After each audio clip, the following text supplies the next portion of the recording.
summarize thinking about cultures, your papers, things like that. But to start with some easy ones. So first just say, what is one hobby I have and how is it connected to my culture, however you define that or not. Just quick, one hobby and it's connected or not connected to my culture. Each of you share about 30 seconds each.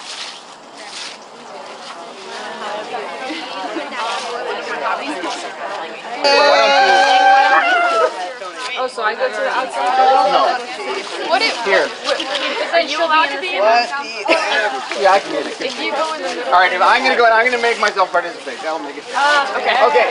So this is the next question is Sorry. what my favorite kind of music, and is it connected or not connected to my culture? Got it? Okay. Okay. Now I have it. Go ahead.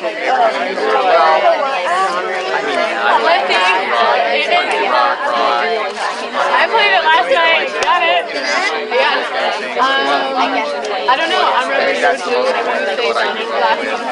Oh, now it's yours. Oh, okay, good. You can take my place. We're talking about my favorite music. My favorite kind of music is... Okay. Hi. Sorry. Okay. Music definitely connects with my culture. And technology is available. I really love hip hop music because of the percussion and the rhythm incorporated into it. And my father is I know. I'm part of the problem. I'm part of the problem. learning beats and rhythms was something that's been a part of my Don't you see this? I think that my favorite band is David Brothers. tell you, point off. They're like a no point off. You already give me like rings. They used to do, which I guess. And they also got the Sex Cop shirt. This is from. You seem concerned.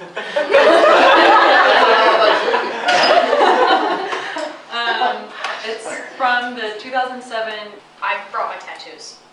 I actually have 4 of them, and I did think about it as an assignment. Yeah, it looks like it's like a total cop-out, but Unless you had them put on for. Yeah. Actually, yeah, they're really new. No. But what it says about my culture, a lot of, especially like traveling, a lot of like Asian cultures. I'm Tara Jorgensen.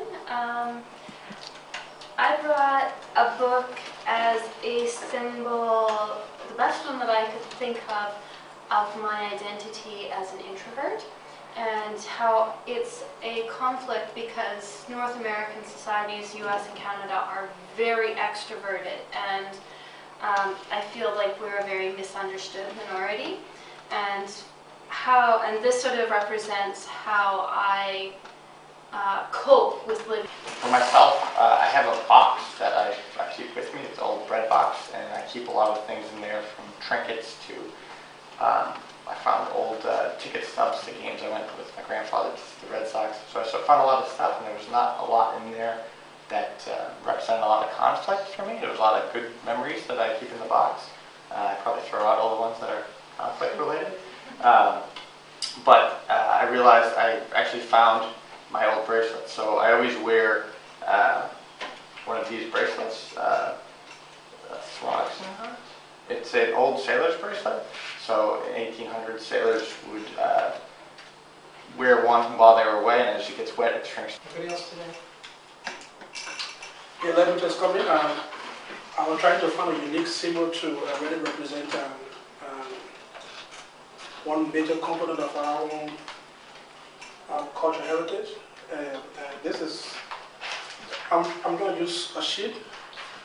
If you look, you will see nothing on the sheet and nothing behind the sheet. This is a plain sheet, open.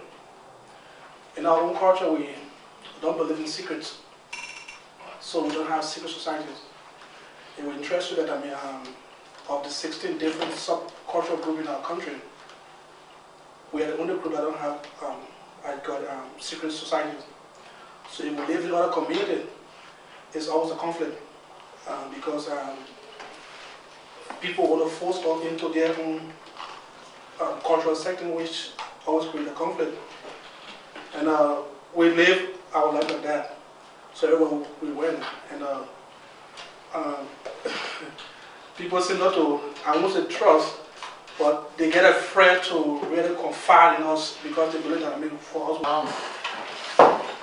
Alright, because you think of art symbols as being like a hat, so I brought a hat. But I realized that I was trying to think of what to bring, so and there are a number of things. But I got this summer we did our youth programs, and there's this. I just got this as a gift last week at this Governor's Institute, and there's a conflict over this because they took money from the National Guard, and one of our longtime faculty quit because he's a pacifist. He said, "I'm not working if you took money from the National Guard." So I had to go last week and raise this issue with the Board of Trustees about it, and he's also a socialist, and he gave me this hat from Cuba. But in terms of just some of the values that I grew up with, but I had the conflict because also here's an Audi hat, so I got this for free at a boat race, the head of the Charles, they were handing them out. But while I believe in sort of equality and against materialism, my son and I also really like sports cars and just kind of like to watch them go by. And when I'm in LA, I'll take a picture of one. And I didn't do this last week. This is something I always do with the teenagers. When we were talking about defining how we have, discourse, and we did our bit about competitive versus more cooperative discussion. I did just want to make sure you had these terms about the difference between debate and dialogue. And sometimes we want to do debate. Well, what is the goal of debate? To win. Yeah. To win. It's like to argue. And sometimes we do want to debate points we don't agree, and that's a way of getting closer to the truth. That is sort of what the legal system is based on, is adversarial arguing. You really argue your side no matter what, even if you don't believe it. And hopefully then by both sides arguing as hard as they can, we get closer to what's true. By discussion, I sort of slice that out myself, but I'm thinking that this would be more like abstract, analysis, what we do usually in the classroom more. I mean, not so much sharing personally, but really more detached, trying to understand sort of overgeneralization. Actually, when I do this, when I teach this for the students, we talk about the grammar of it, about I versus you versus we, and really think about like we don't think that segregated. Ganging up, Generalizing. It's like an us versus them.